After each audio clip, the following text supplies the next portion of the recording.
বর্ধমানে এই প্রথম এত সুন্দর বিয়ে বাড়িতে আমি ইনভাইটেড। মুকেশদের বিয়ে ছিল তাই আমি ইনভাইটেড ছিলাম, তাই ভেতরে প্রবেশ করলাম। প্রথমেই রাজদীপ আর সূর্যা এদের দুজনকে নিয়ে আমরা ভেতরে প্রবেশ করলাম। ভেতরে ডেকোরেশন ছিল দেখার মতো। তারপরে দেখা হলো রাজদীপের দাদার সাথে, ওখানে সবাইকে হ্যান্ডসাম লাগছিল, আমি বাদে। যাই হোক, ভেতরে গেলাম। ভেতরে যাওয়ার পর ওখানে কিন্তু দাঁড়িয়েছিলাম দাদাকে একটা গিফট দেবো বলে। তারপরে মুকেশদার সাথে দেখা গেল, আর এটাই হলো সেই মুকেশদা।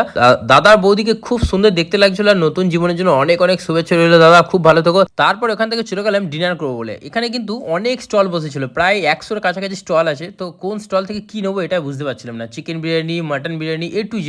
এক প্লেট চিকেন বিরিয়ানি নিলাম, আর ওখানে দাঁড়িয়ে খাচ্ছিলাম, আর খাবারের কোয়ালিটি ছিল সেই। তারপরে শুরু হলো সেলফি পর্ব। ওখানে কিন্তু সবার সাথে দেখা হচ্ছিল, খুব ভালো লাগছিল। অনেকজন সেলফি নিয়েছে আর কথাও বলছিলাম, তো বেশ ভালোই লাগছিল। অনেকজনের সাথে দেখা হয়েছে। তারপরে একটা ফ্যামিলি এলো, বললো তোমার সাথে সেলফি নেবো, আমার ভিডিও দেখে। তো থ্যাংক ইউ এইভাবে সাপোর্ট করার জন্য, ভালোবাসা দেওয়ার জন্য। এই ভিডিওটাকে নিয়ে শেষ করছি। তো দেখা হবে তোমাদের সাথে আবার নতুন ভিডিওতে। যদি এই ভিডিওর ফুল পার্ট তোমরা দেখতে চাও তাহলে আমার ফেসবুক পেজে গিয়ে দেখতে পারো।